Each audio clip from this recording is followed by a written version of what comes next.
Vayishma Yisro Kohen Midyon Chosin Moshe. Yisro, the Kohen of Midyon, the Sheik of Midyon, the father of Moshe. So we're identifying Yisro as the father of Moshe. Es kol asher oseh Elokim leMoshe u'Yisrael amo.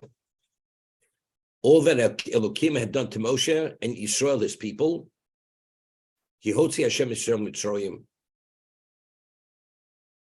It says two things. He heard all that Hashem had done to Moshe and Yisrael, his people.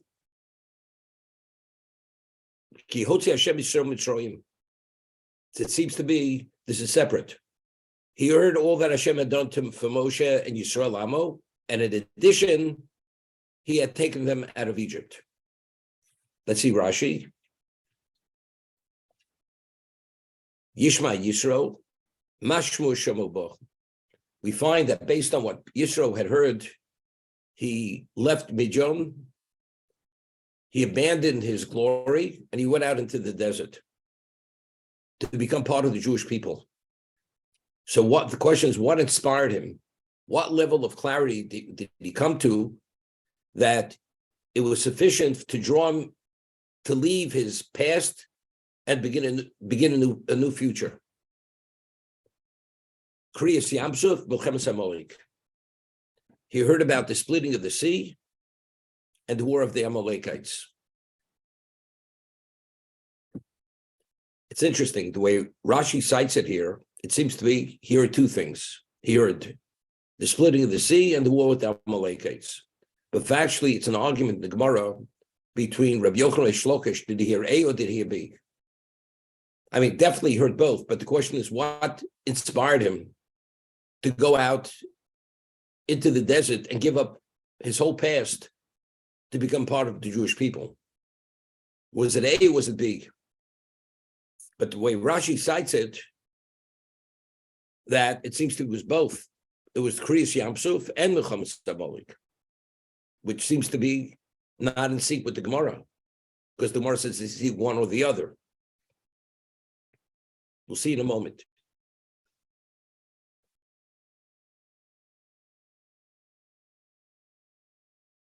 Chosen Moshe, I'm going to skip to the next one. Kan ho Yisro miskabe b'Moshe. Here, Yisro is being valued that he is the father of Moshe. Ani chosoncha melech. I'm the father of the king. Moshe is the king. Moshe tola agdula b'chomov. In the past, Moshe attributed his value, his status to his father, Shnemar. He went back to Yeser, his father-in-law. But today that Moshe has the status of king, he's Chosen Moshe. He's the father of Moshe. It says he heard all that Hashem had done for Moshe and Yisrael Amo. The way the Torah depicts it, Shokol Moshe Connect Lo Yisrael. Moshe Rabbeinu himself, the way the Torah presents it, in terms of his dimension of spirituality, is the equivalent of the whole Jewish people. That's what it says. He could have said, heard all that Hashem had done for Klal Yisrael. Why does the Torah go and say it's Moshe and Yisrael? The answer is that Moshe himself, in terms of his dimension of spirituality, is the equivalent of the whole Jewish people combined. What did he hear? Es kol asher oso. Lehem b'yirid samon. He heard about the yirid samon, that the manna fell every day, ube'er, and the wellspring, ub'amalek. And Amalek, because that was the order. There was the Yirid Hamon. The man would fall every day to sustain them in the desert. Then they complained about the water. And this is when Moshe struck the water, so we had the wellspring of Miriam. And as a result of that, the way they asked for the water was a lack of faith. So we were attacked by Amalek. Ub'amalek.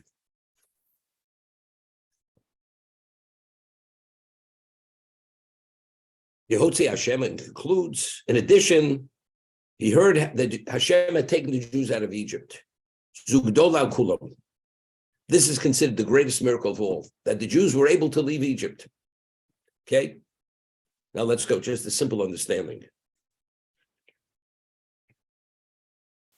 He had heard all that Hashem had done to Moshe and Yisro Lamo.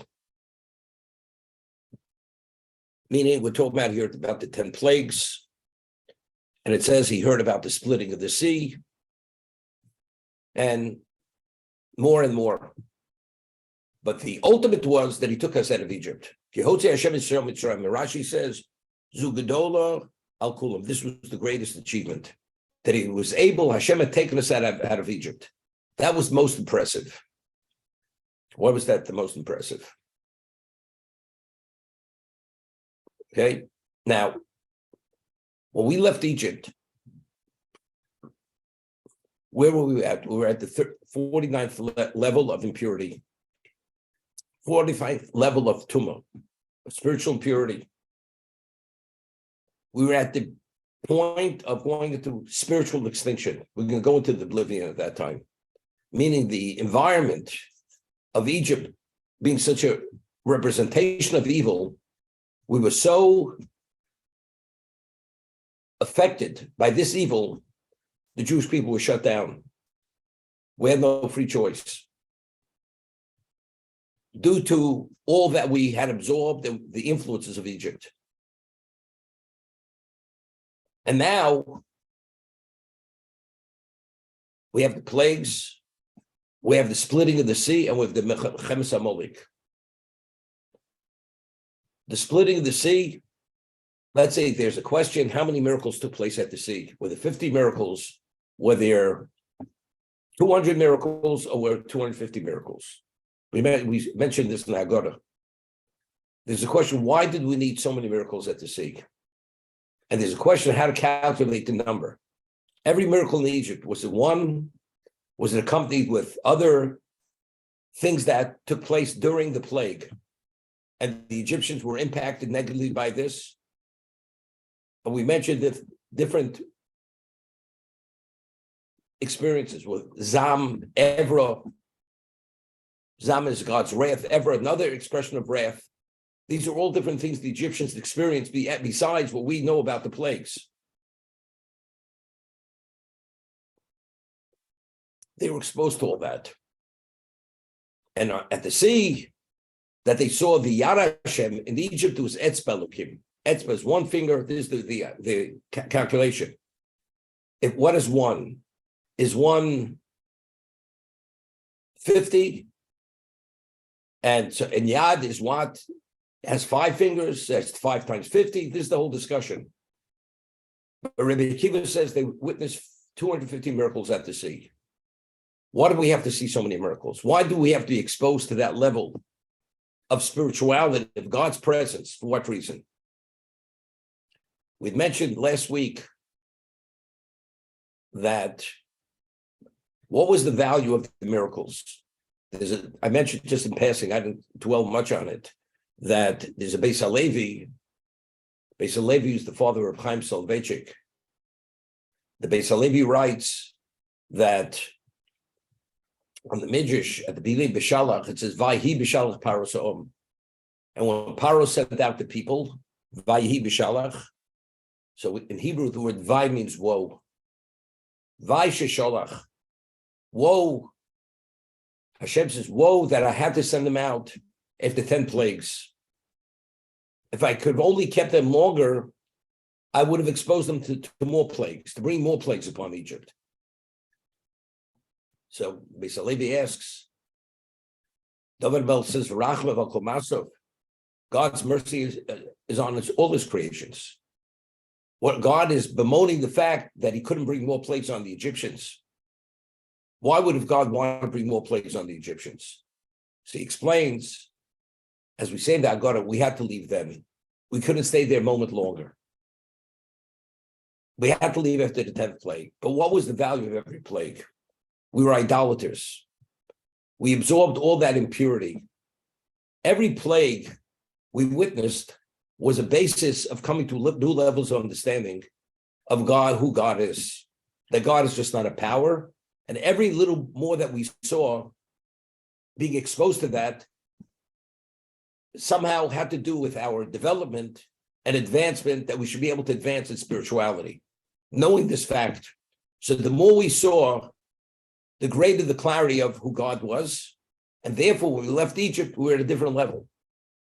We were gradually being weaned of the spiritual impurity of Egypt. It was part of a certain orientation to understand who God was.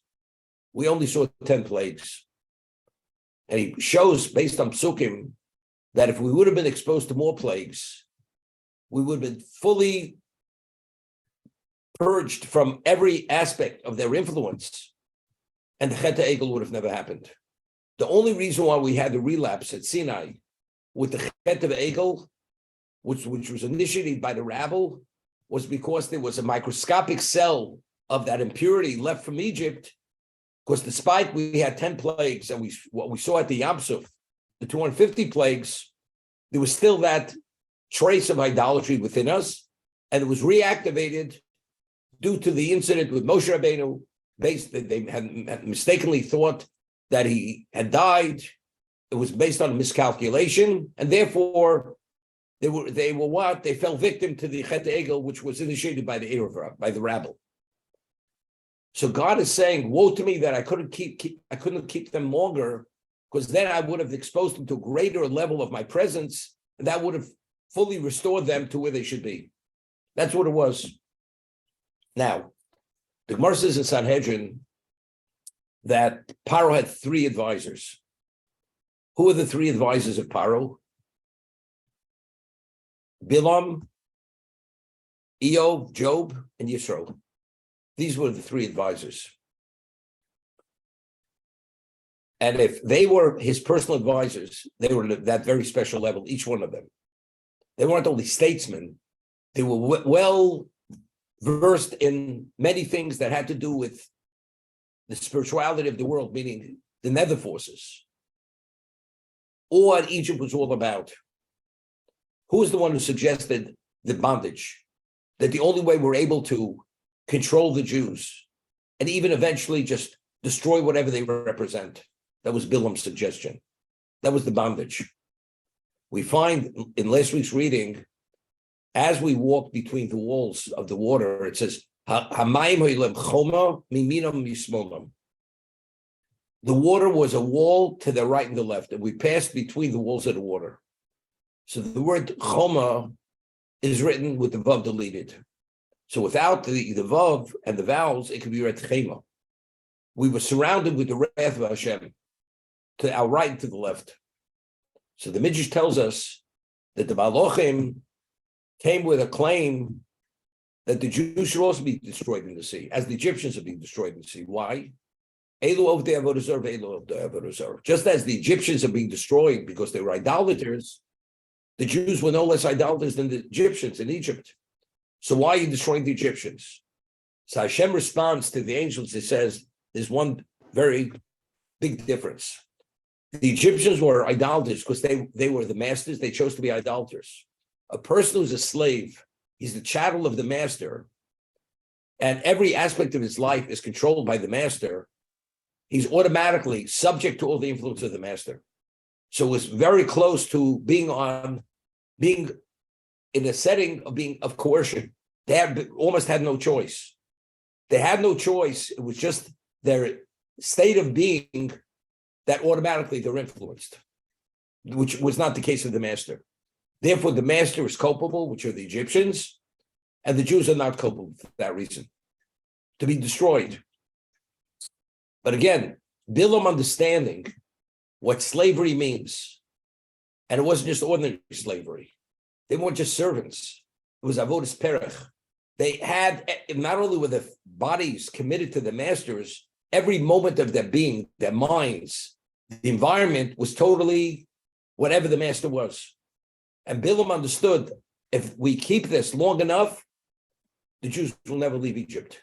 They're going to go into the oblivion. We're going to snuff out every aspect of what they represent, which is Kedusha.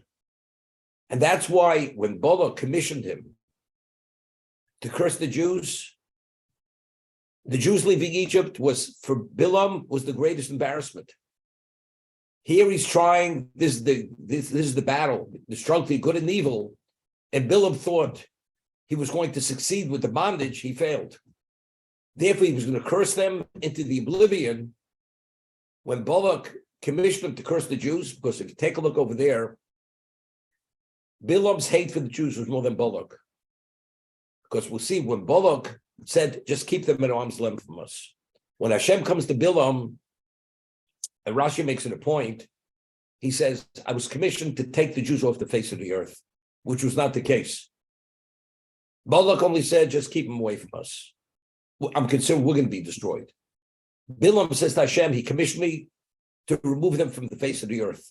So from here we see that the hate that Bilam had for the Jewish people was greater than Balak. Because again, Egypt was the biggest embarrassment, the greatest embarrassment for Bilam and his greatest failure. And when he was commissioned by Balak, he thought that was his last chance, that was his last moment to be able to accomplish what originally he wanted to accomplish. So what was our state of being when we left Egypt? We were so spiritually deficient. We were literally spiritually comatose. We were infected with every level of impurity of whatever Egypt represented. So what should be when we leave Egypt?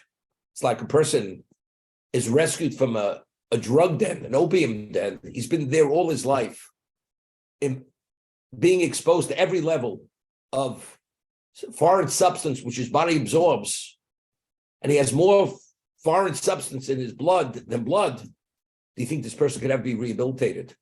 When we left Egypt, that's exactly what that was our situation. Regardless of what you see, a drug addict can read all the literature on what the downside of drugs may be, but when he starts craving that drug, whatever he knows intellectually means nothing. We were at that level. So what? Yisro was amazed. Even though God took us out, we saw the plagues, we saw the Kriyas Yamsuf, whatever we saw. But the greatest accomplishment was that he was able to purge our systems, that we should be able to be at a level to be able to internalize all that we saw. That was his amazement. I always say, a person's in the prison. You kill the prison guards, you kill the warden, and you destroy the walls of the prison. Walking out of the prison is not a great accomplishment. I mean, here we left Egypt, everything was decimated. Egypt was reduced to rubble. And whatever. So to walk out, what's the great accomplishment? And Paro drove us out of Egypt. He drove us out. After the 10th plague, we're driven out. So what's to be amazed? Kihotze Hashem, Rashi is, Zugadola, Kulam. This was the greatest accomplishment. The answer is, we're not talking about the physicality of the Jew. We're speaking about the spirituality of the Jew. That the Jew should be able to internalize the Kriyas Yamsuf and to be able to take the lessons and internalize those lessons. Yisro was amazed because he understood exactly what Egypt was all about. Yeah. Jay Mazel Tov.